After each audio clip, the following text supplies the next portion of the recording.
Hello, everybody, and welcome to Talking TWAMPs, the last episode that I think I will be recording together in person with everybody. And today's topic is particularly efficient, we'll say. We're just going to do a brief review of what's happening in the world right now that is not the United States. We're not going to spend too long on any one given topic. We're just going to give a sort of drive-by briefing, if you will. But I think it's going to be interesting, and I think you're going to get a little bit of an enjoyment out of it. Let's start on my right with the introductions. Well, that was unexpected. I'm Abe, and I am, in fact, on his right. Hello, I am Vincent. I'm William. And I am Jacob on the far left fringe. In many ways.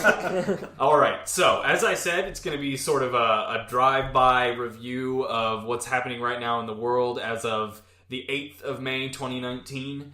So basically... High probability by the time this is released, a shit ton will have changed. But it's worth reviewing, maybe for posterity's sake, who knows. So basically the format I'm going to take here is I'm going to throw out a topic. You guys debate it for as long as you want, and as I see the debate dying down, I'll toss out the next one.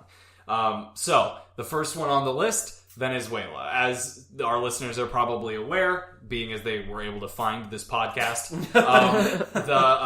the Venezuelan government is under a great deal of pressure from its own citizenry to essentially step down. President Maduro has done everything from robbing its national bank of gold reserves to welcoming foreign Russian troops onto its soil.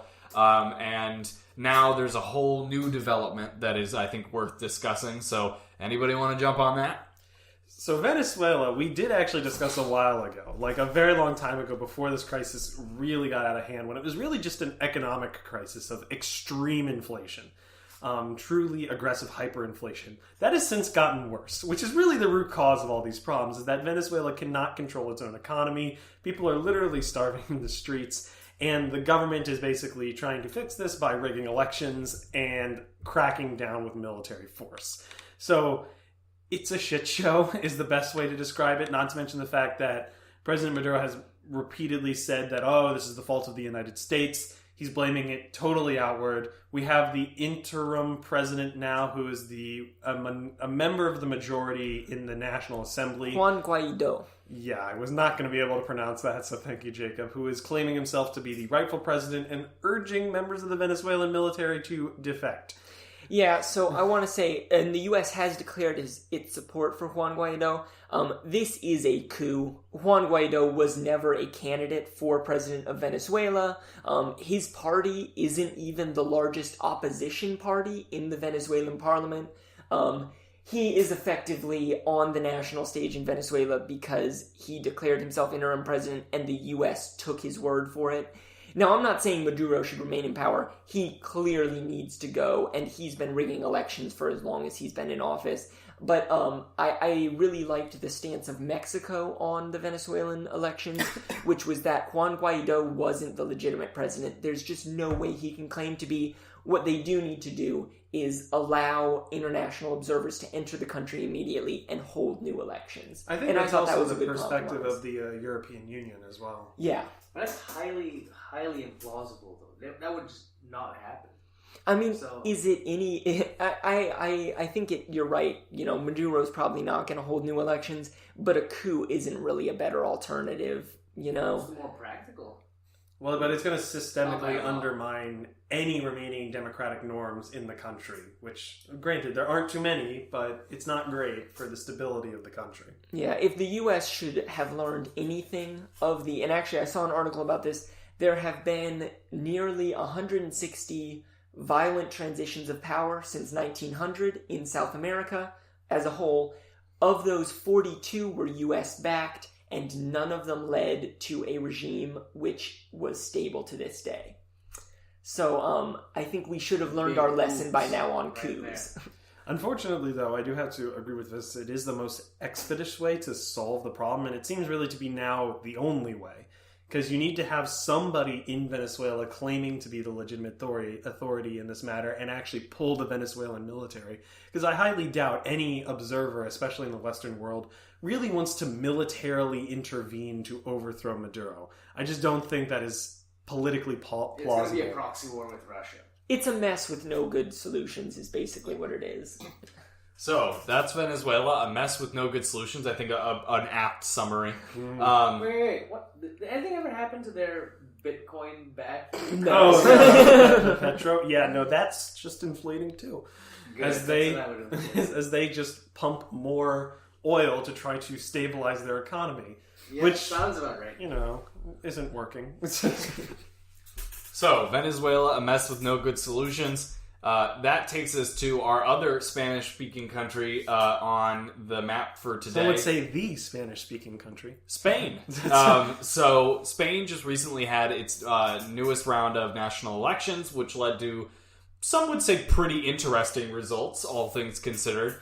And who wants to talk about what that means for the new government of Spain? Yeah, do you want the good news first or the bad news? Let's go with bad first. So, Vox is a new party in the Spanish parliament. It is a far-right party.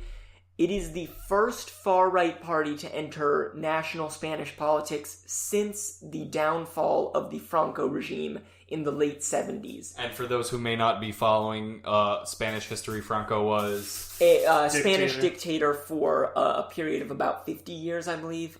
He was the fascist that He people was the forget fascist. about. He went to war And with Russia in the Vox- Franco-Prussian War. And Vox is Sure. also arguably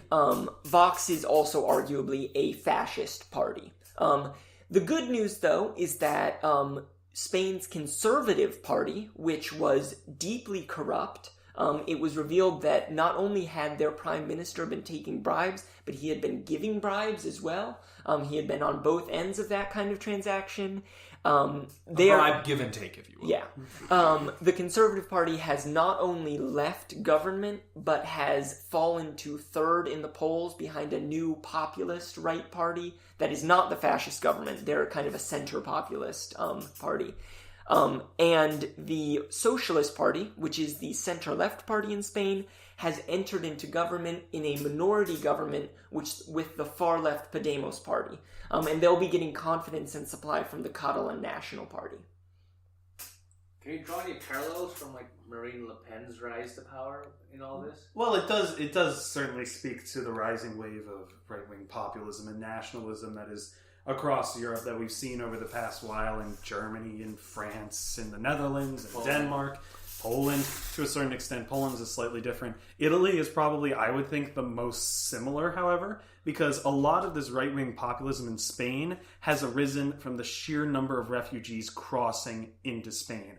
Spain took a very different approach to dealing with the refugees than Italy did, even when Italy wasn't under the control of this particular right-wing government, which Italy was to pretty much close the borders and not let them in or make it very difficult for them to apply for asylum. Spain was the opposite. It opened borders and said, come on in, we'll help you.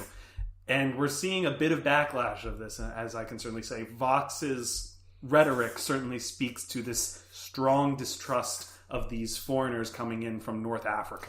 And it's interesting, we're seeing a trend that we also saw in Germany and in Italy, which is the places that voted most for Vox, this right-wing party, are the places with the least refugees. Sevilla, which is the southernmost Spanish province, voted at a rate of 1.2%, not even enough to get Vox into their representation. Whereas Madrid and Leon, which are northern provinces, voted at 3.5 and 2.5 respectively, at a much higher rate. And that reflects something we saw in Germany, which is that the AfD, Alternative for Deutschland, tended to do well in rural, non-city areas where refugees didn't tend to settle. And I think that has a lot to do with why right-wing parties, or populist right-wing parties come to power. It has a lot to do with perceived power changes. Mm-hmm. So regions that actually see the influx of immigrants or of a minority gaining power, or gaining relative power, tend to not be as extreme in their views because they're seeing the effects and they aren't what they're made out to be. But areas that don't actually see an influx of people tend to see their power as decreasing when in reality it's not, and it causes them to vote more extreme against for a party that is relatively against a minority. All right. So we're going to stay on the topic of elections, but we're going to go to what is almost geographically the other side of the world, to Indonesia. Indonesia is also, I think, has upcoming elections, or... Oh, it's already... we're counting the votes. Okay, so they occurred... Depending on what time zone you're listening from, shout out to the guy in California. It occurred today, well, they're counting the absentee votes. Oh yeah, sorry, it occurred So, this week. It occurred a while. So Indonesian elections are rather odd because they've already happened, but it takes a long time to count these votes. Not least because we are the largest archipelago in the nation, so it's very difficult to get all the votes in. William was right. There are also absentee votes. As of I think today we have completed about 60% of counting of all the votes. Man, can you imagine how annoyed Americans would be if it took them 3 weeks? It's like, guys, we're still working on it. Preliminary results and all that shit can't come out for a while. As of right now, the incumbent is leading by a large margin. Large margin. Is this the dude who went out on the battleship to Yes. Yes. Yeah. Jokowi is still riding strong. I guess some highlights. Jokowi is he's a straight shooter, so to speak.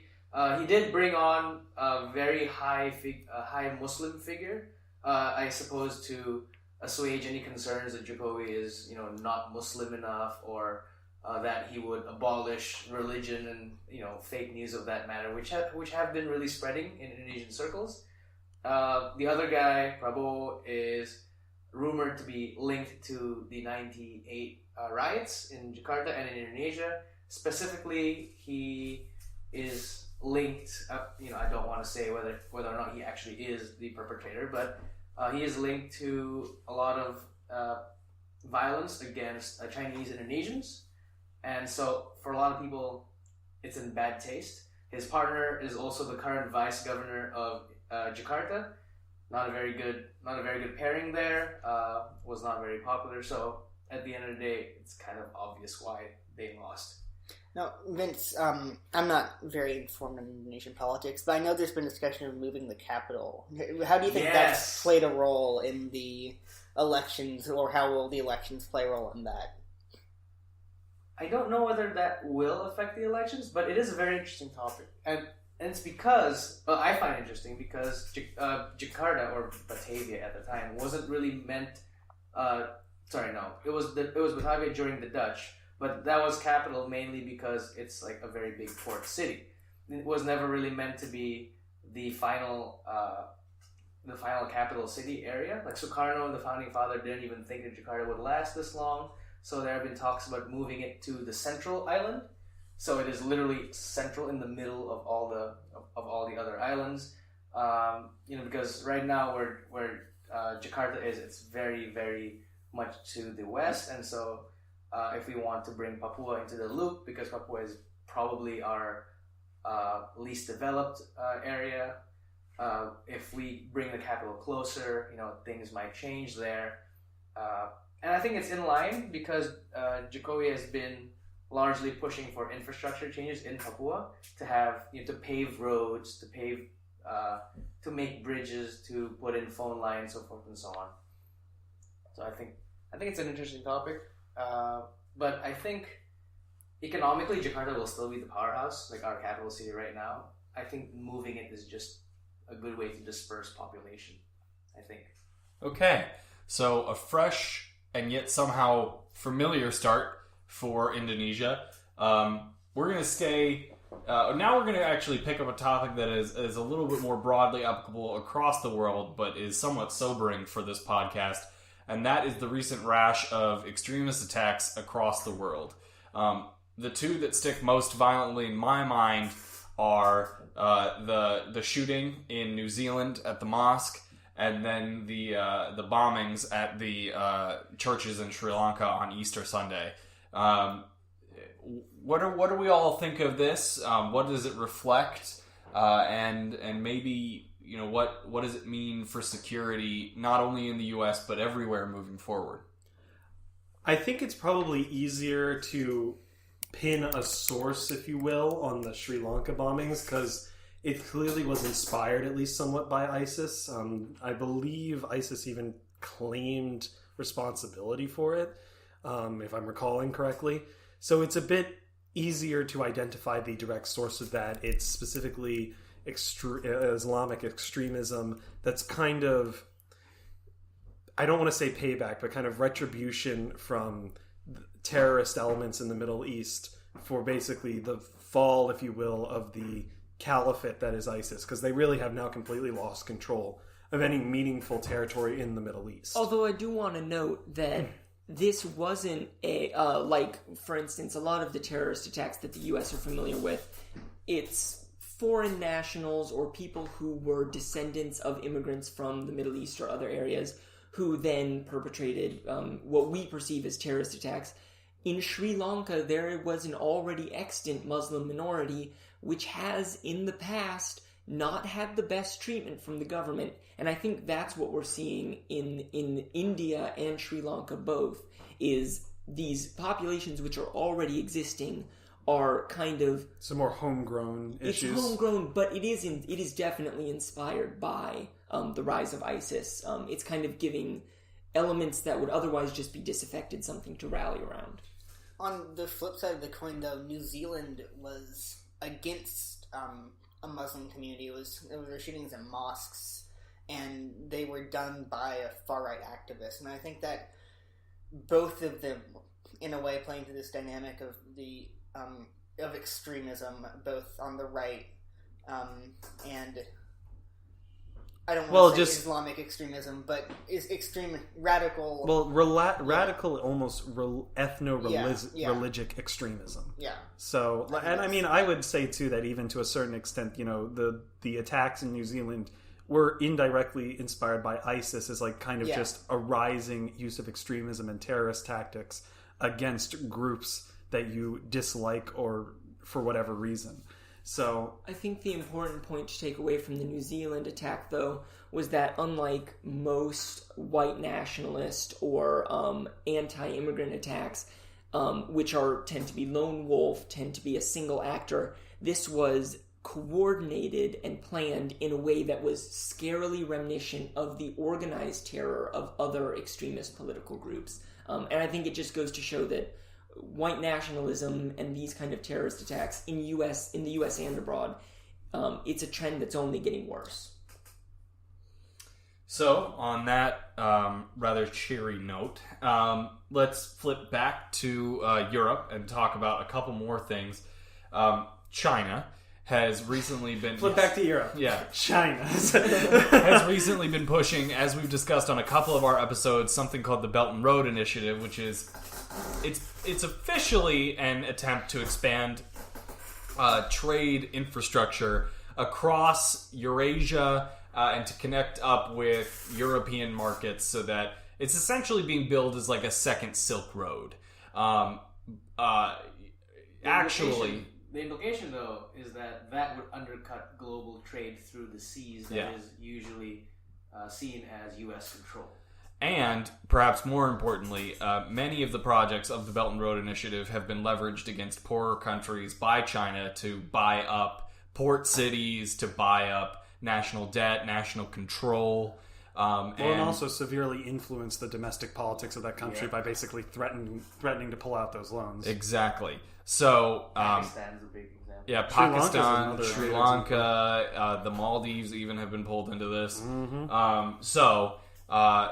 Now we have some recent developments in Europe with the first two European countries signing on to the initiative, Italy and Portugal. Not the poorest countries in Europe, but Portugal especially has been on the lower economic development end of Europe for basically its entire history.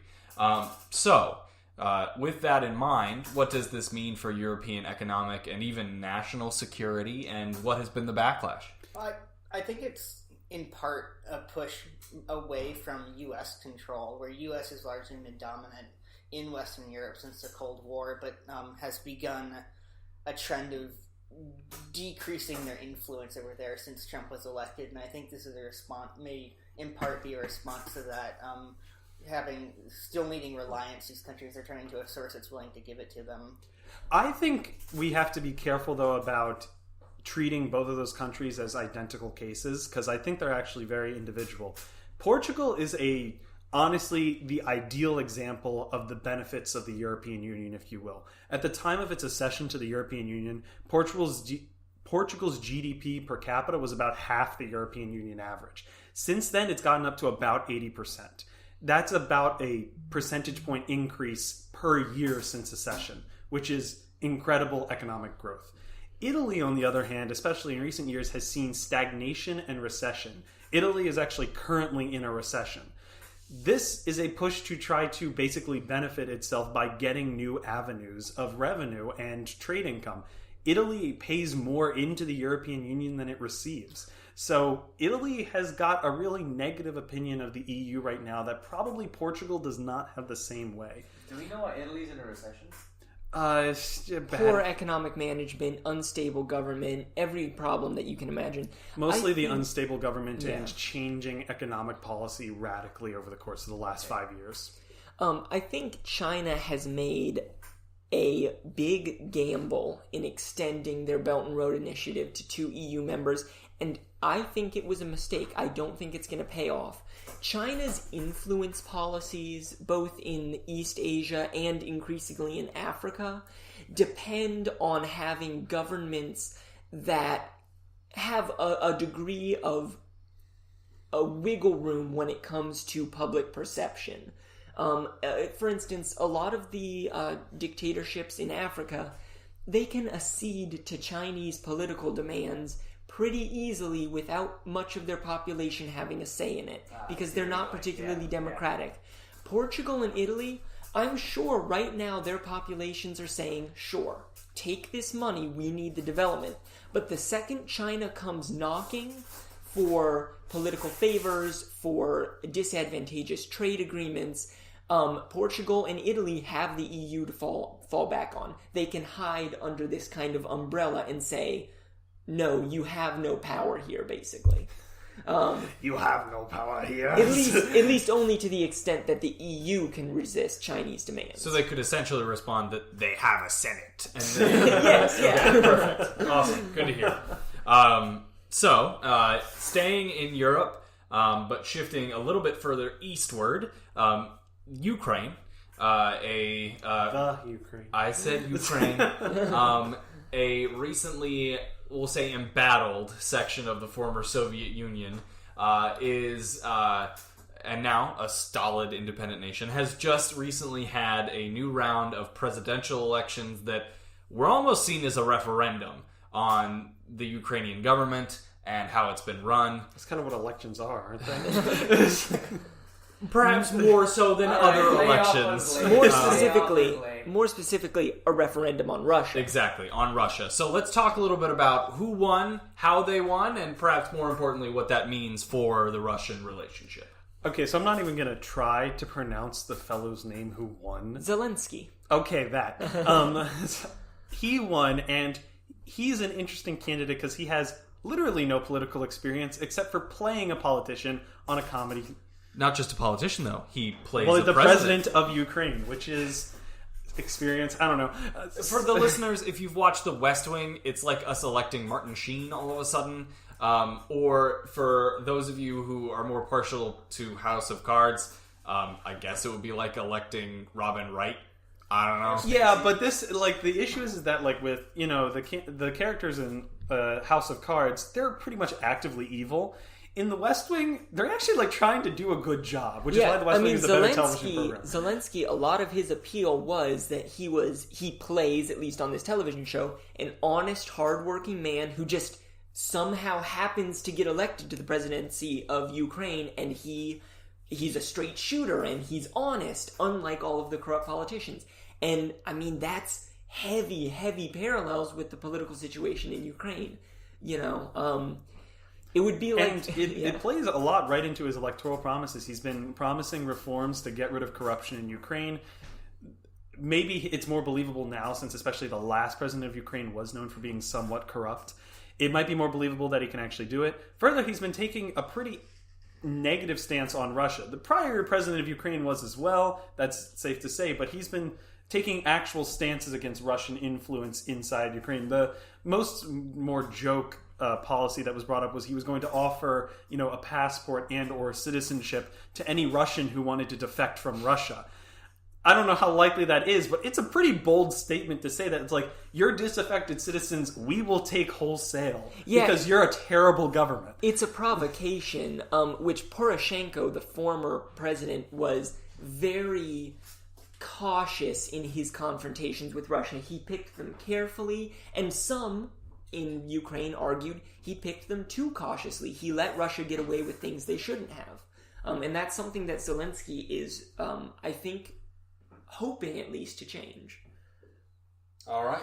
So now yanking back westward and to the perennial international topic that we have to continue to cover, but perhaps we can cover slightly more. Brexit Part 4. Yeah. Shut the fucking door. Yeah. Jesus Christ. Brexit. Last time we spoke, Brexit was imminent. It was upcoming. We didn't know how they were going to solve it. Now, Halloween of this year is the new deadline that the EU has so graciously gifted Prime Minister May.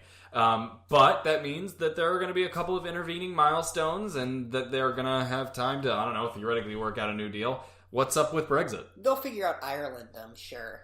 Oh, sure. It's only been, 100 years? Yeah. They'll be able to figure out in the next 3 months. Yeah, that Ireland is going to continue to be the real problem. But as we've seen, getting a politically palatable agreement inside the British Parliament, it just seems to be impossible. There seems to be no direction from Parliament in this regard, even after Parliament took back control of the agenda, which I think we talked about last time. Perhaps the more significant development of this, that's really going to change the dynamic, is the fact that now Britain is going to participate in European parliamentary elections. This means that Britain is going to send back MPs. We'll have to see exactly how the breakdown is, because it may spell more on the interests of what Britain wants to do. Britain has traditionally sent relatively conservative members to the European Parliament, has traditionally been relatively cohesive and strong members of the European People's Party, the largest pretty center-right party in the European Parliament. We'll have to see how that dynamic changes, because Brexit seems to be distinctly less popular now in the United Kingdom. So we'll have to see how that actually affects. I think these parliamentary elections could turn out to be something resembling a second referendum, which Theresa May has explicitly refused to consider. This might be a way to get a read on how the UK feels about the EU now, having gone through most of the process of Brexit. They just can't seem to cut the cord. And unless there's some incredible development in UK politics, it doesn't seem like there's going to be another deal. No one's willing to budge. It's going to be a hard Brexit, and I will enjoy every moment of it. Bad idea on all counts. Watching Britain suffer. Well, I don't know. What do we think? Okay, poll here. What are the odds the EU does it again after freaking Halloween? No. Extends the deadline again when Britain evidently can't meet it. I don't see why not. They've been so flexible thus far. As far as we can tell, I honestly question at one point what leader, prime minister or president of France, is going to just say, for God's sake, just send them out. I think the European Union's bet on extending this deadline was the UK is going to come to their senses, they're going to have a second referendum, and they're going to realize they don't know how to leave. And I think they're overestimating how reasonable the British people are. So, I mean, May has said explicitly that we will be leaving, right? That's she May's is whole Mrs. idea. Brexit means Brexit. Yeah, sure, but she also lost her parliamentary majority. Yeah, I guess. And is totally losing control. And is totally losing. I thought Ryan was going to say something into the microphone here. They have to leave. That's say it louder and come over here. No, I'm just before you. They have to leave. That's the only reason they got the extension. They Just have to. Okay. Well, Hard Brexit. We'll cut this out. Very well. What was I going to say? The DUP. The DUP is the one that currently is holding up the minority government, and they've made it clear that a hard Brexit is a no-no. A hard Brexit is a yes, part but of the majority government.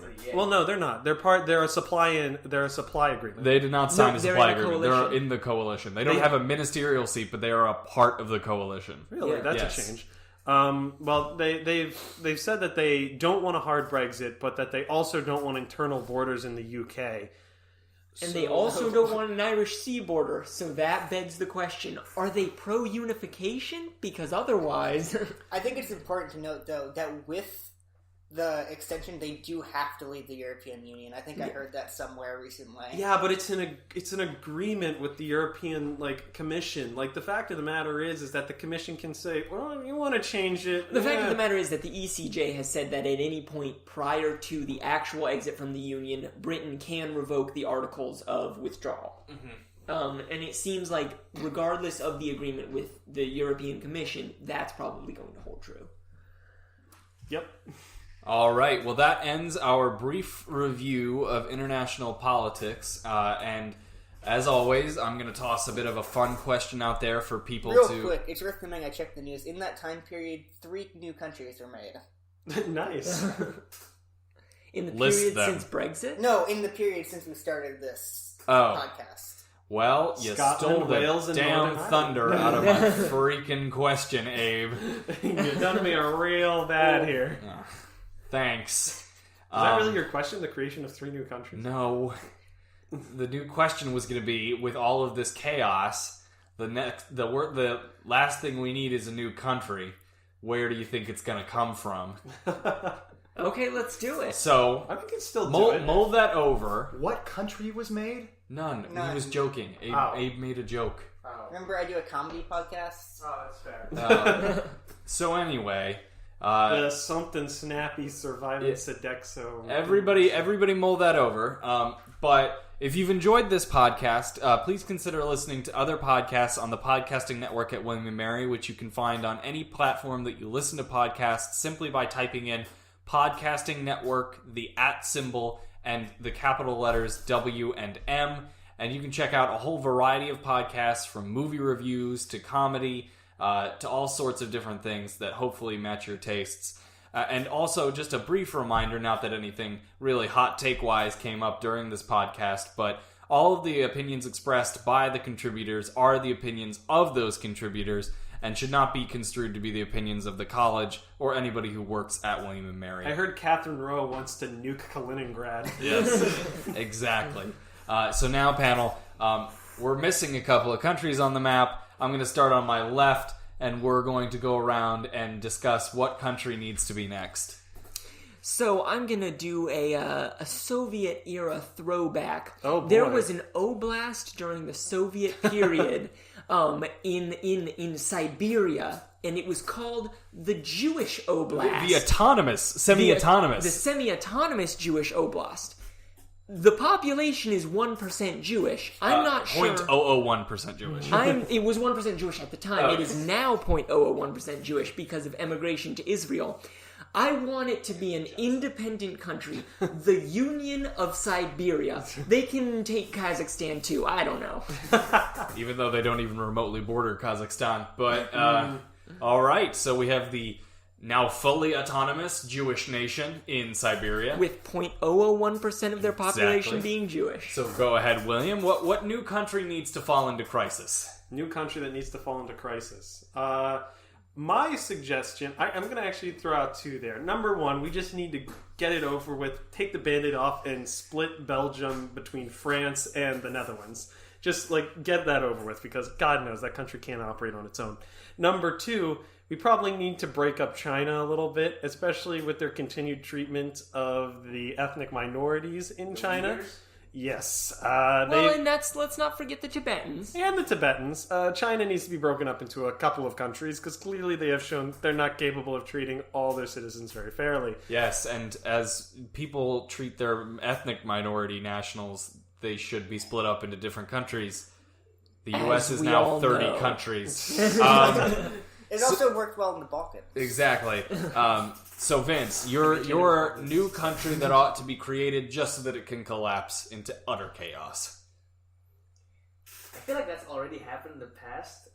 It's East Timor. I knew that's what we were going to get. I'm kidding. But I'm not as it saying stands- re-annexation, but As it stands, East Timor is not doing too good, and I think they might just enjoy coming back into the loving arms of the Indonesian people. So we don't need one more new country. We need to lose a new country. Okay. You know, All right. He's pulling a Thanos. All things must be balanced. Exactly. All right. Thank So you. Abe, what new country needs to emerge on the map? South Sudan. You know, you say that ironically, but there is a minority Western African religious community in South Sudan that has been a little bit mad about the new country. So, I'm pretty sure that new country is just on the verge of falling apart anyway. so South Sudan that is now on the map. South Squared Sudan. Next time you listen to our podcast, maybe one of those or a handful of new countries will have been created, but we look forward to hearing from you regardless. Thank you all so much for What is listening. this? Wait, what don't about tell me. yours? What about yours? Mine? Yeah. Oh boy. I don't know. I'd love to whack off Brittany into a new country. I think that it would be Blake Phillips. I'd love to whack off Brittany. exactly.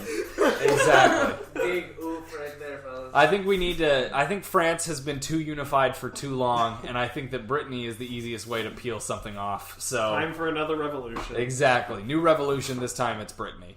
We can So combine Poland and Lithuania again. yeah, exactly. New Poland, Lithuania. Commonwealth. But thank you all so much for listening, and that's my last episode collectively.